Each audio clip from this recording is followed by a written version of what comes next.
folder ko na lang. Paano, educate me, paano nabanggit ang pangalan ni Presidente, pangalan ni Marcel Soriano, at iba't iba pang person? Your Honor, ito yung confidential informant na nakunan ko ng statement. At ito, Who is this confidential informant? hindi ko po maalala, Your Honor. Anak ng Sa tagal. patola. Sa tagal po, Your Honor. Alam mo, ikaw Morales, nagbabanggit ka ng pangalan ng mga personalidad, ultimo pangalan ng presidente, ultimo pangalan ng mga iba't ibang sikat na artista na wala ka na may ebidensya. Your Honor, Sinasabi galing sa Your informant. Honor, Sandali lang. Can you just let me Yes, Your finish? Honor. Ang sinasabi mo, galing sa informant. Ngayon, ang sinasagot mo sa akin, hindi mo natatandaan kung sino informant mo? Ha? Am I correct? Hindi mo natatandaan? Your Honor, Naninira ka lang ng tao eh. Your Honor, pagpaumanhin niyo po, ako po bilang investigador, kumuha lang po ako ng salaysay. Ang confidential informant po, yung nag-declare. Yung pong lahat ng kanyang testimonya, nireduce ko po yun doon sa kanyang sworn statement. Ang aking motivation para kunan siya ng salaysay ay dahil doon sa dala niyang litrato, 5 pirasong litrato. Na yung litrato na yon, na pinrint, magmula doon sa kanyang cellphone, pinakita, Your Honor, yun. Pinakita yun. Yang mga, ano na yan, yung mga tao na naandyan, siya po mismo ang nag-declare. Kahit kilala ko, o nakikilala ko yung tao na naandon sa picture, tinanong ko po sa kanya.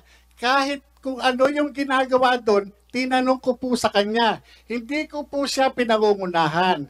Your Honor, sa dami ng mga nahawakan kong kaso sa PIDEA, hindi po kara-kara, kagaya nga sabi ko po sa inyo, yung mga dokumento, kinakailangan ko makita para maging specific po ako. Mayroon akong ibang naaalala, pero pagpaumanhin po ninyo, hindi po lahat o kabuuan maaalala ko. Pero imposible na hindi ko po matandaan, Your Honor. Ito po yung, siya po ang nagsabi doon. Bigyan mo ako dokumento Your Honor, nandun nga po sa PIDEA. O, nasaan? Doon po naiwan yun. Hindi naman po ako nag-uuwi. O, Pidea, meron bang pangalan si Marcel Soriano dyan at si Presidente Marcos? Your Honor, in the pre-operations report, there is no such name. But there's a hidden phrase there. No mention of the name Bongbong Marcos There is the name of Bongbong Marcos alias Bonget, Your Honor. na involved? No, I mean in the pre-operations. I'm referring to the pre-operations report, Your Honor. But the drug list? There is no name of the see? president, Your Honor. Marcel Soriano? No name, Your Honor. Your Honor, ito po even si Pangulong Senator Duterte. Jinggoy, if I may, Jonathan, Your Honor. yung ayaw, klaruhin natin ito talaga bang nakalimutan mo na kung sino yung confidential informant mo or ayaw mo lang sabihin because you don't want to break the trust between a informant and handler? Alam natin, as operatives, meron tayo diyang agreement between you and the confidential informant na hindi mo i-disclose yung pangalan niya no matter what happens. So, am I correct to assume na ayaw mo lang sabihin dahil ayaw mong ilaglag yung informant mo or talagang nakalimutan mo na kung sino siya? Alam niyo, Your Honor, pinipilit kong alalahanin yung pangalan ng tao. Babae, lalaki? Your Honor, yung mahirap kasi kung i-divulge ko yung kasarian ng confidential informant, Your Honor, makakanib ang buhay noon. Hindi po man sa, yung confidential informant, Your Honor, hindi po sa, talagang makakanib ang buhay, ma-identify kagad siya. Operator ka, ako operator din ako. Alam kong hindi ko ilaglag yung aking informant.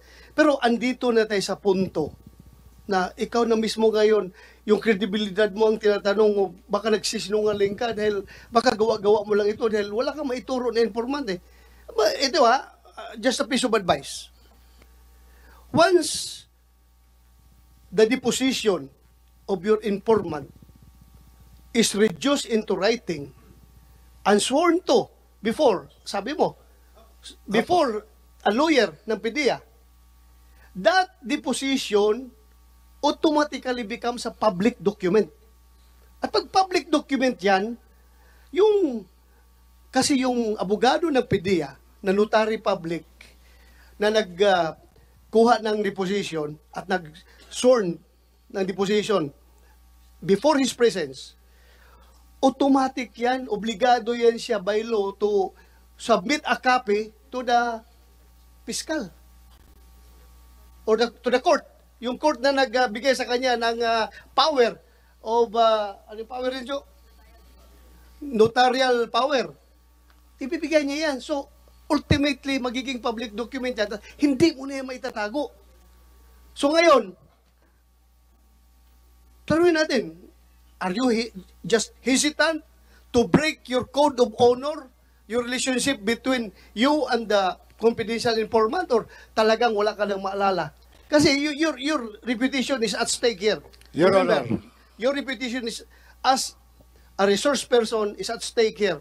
Pag hindi mo ma-remember. Your Honor, kung bibigyan niyo po ako ng pahintulot na i-reveal ko yung kasarian ng confidential informant na wala akong mababiolate na constitutional rights ng tao, ipagkakaloob ko po. Pero sabi ko nga po sa inyo, yung pangalan niya, hindi ko matandaan. Kailangan ko po yung dokumento. Totoo po yun, yung Mr. Chair, dokumento. So, saan ngayon ang dokumento? Nasa PIDEA nga po. Kasi, kaya po ako lumabas. Dahil po, ako yung nag-imbestiga eh. Yun lang po yung sa akin eh. Ito, Jonathan, Mr. Morales, in your interview with Maharlika, April 30, 2024, in her YouTube channel, you said that dadalhin ko sa hukay ang pangalan ng confidential agent. So meaning, sinabi mo ba ito sa interview mo kay Maharlika? Ang sinabi ko po, dadalhin ko yung kanyang yun yung usual po yun, sa totoo lang. Dadalhin mo sa hukay. Sinabi mo ito sa interview with Maharlika. Hindi ko na po matandaan yung exact words na sinabi ko po noon, Your Honor. Please do not. Pero yung... Mag-self-distract ka dito kapag... Mr. kasi Chair. ito ay recorded lahat. Meron itong sinabi mo na dadalhin ko sa hukay ang pangalan ng confidential informant. Sinabi mo ito, hindi? May sinabi nga ako, Your Honor, doon sa identity na confidential informant. Sagutin mo lang diretso yung sagot Yun po. yung tanong ni Senator Bato. Hindi ko Sinabi lang mo ba o hindi? Hindi ko lang po matandaan yung exact phrase, Your Honor. Exact phrase po sinabi mo ito. May sinabi po ako, pero hindi. Your Honor. To deceive. Meron ako sinabi na papaunin ko sa libingan. Yung confidentiality, nung identity, nung confidential informant, Your Honor. So meaning, hindi mo talaga ilaglag kahit anong mangyari. Hindi ko ilalaglag yung mismo pagkakakilanlan ng tao. Pero kung tatanungin niyo ako dun sa pangalan, Your Honor, hindi ko matandaan yung pangalan. Yun po, Mr. yun Chair, po, Your Honor. Mr. Chair, let Okay, me... Senator Jinggoy, go ahead. He remembers all the details, but he does not remember the name of the confidential informant. That is quite absurd. Ano ba? He or she? Your Honor. He or she? Your Babae o Honor, lalaki? Your Honor, yung sinasabi ko po Babae sa inyo, o kung lalaki? bibigyan niyo po ako ng karapatan. Sandali Yan lang, po, sandali ito lang. po yung hinihingi ko sa inyo, sasabihin ko po. Kasi, ang hinihingi ko lang po is garantiya. Kasi, kapag sasabihin ko kung babae o lalaki, madali po siyang matutukoy. Bakit naman madali? Opo, kasi O, alam nyo sa sirkulasyon po eh. Sila po yun eh. Oh, Sila po yun. Gusto So, mo magkaroon ng executive session? Gusto mong sabihin in executive session? Palalabasin Yung namin lahat ng pangalan? mga tao rito. Tayong dalawa lang, mag-executive Oh, session. yan. Bigyan Yes, mo Sir sa Honor, akin. pagka kayo, pero yung ang pangalan, hindi, pero yung kasarian, baka sabi ko sa inyo, kahit hindi na po, bigyan nyo lang po ako ng garantiya na hindi ako ma-incriminate. Your Honor, yun lang po. Paano ka ma-incriminate na kasarian lang pala sabihin mo eh? How many anong population ng gender na lalaki o gender na babae sa buong mundo? Your Honor, pagka nagsabi ho ako, masusunog. Wala na magtitiwala sa law enforcement. Oh, Lalo regardless. sa magbibigay ng Kasi trabaho. ngayon, ikaw ang nasusunog ngayon eh. Kapag hindi mo sasabihin, ikaw ang nasusunog. Ito totoo lang ha. I am giving you an advice. Ikaw ang nasusunog ngayon dahil tinatago mo yung identity ng informant mo. I understand your position na ayaw mong ilaglag yung ahente mo. Pero ito, nandito na tayo ngayon sa hearing na ito. Baka naman kahit na executive decision, pwede mong sabihin sa akin kung sino yung informant mo. Oh, dalawa lang kayo, sige. Dalawa lang tayo. Pareho kayo Wala. ano? Your Honor, kung ito, yung pangalan, alam ko, kaya nga hindi, sa totoo lang, Your Honor, hindi ko nga ho alam, hindi ko na matandaan sa tagal. Bale, At saka yung sinasabi, Your Honor, ni Senator Jinggoy, na lahat ng detalye alam ko. Your Honor, hindi ko nga alam yung ibang detalye. Kung ano lang po yung natatandaan ko, yun lang po. Alam mo, hindi ka panipaniwala itong mga sinasabi mo dahil yung mga ibang detalye, alam mo. Yung ibang naitatanong namin, hindi mo na alam, hindi mo na matandaan. Ultimo yung gender nung confidential informant, whether babae o lalaki, hindi mo rin, ayaw mo rin sabihin. Yung pangalan, nakalimutan mo. Pero samantalang yung mga ibang tinatanong namin sa inyo, way back, alam mo. Your Honor, kung mapapansin Alam nyo, mo, Mr. Jonathan, o ano bang rango mo, Jonathan? Colonel? hindi po, agent po. Ha? Agent. Agent. Or- Alam mo, Agent Jonathan, dito, we are ferreting out the truth. Ngayon, kung yung sinisiwalat mo rito, panay hearsay, hindi ka namin paniniwalaan.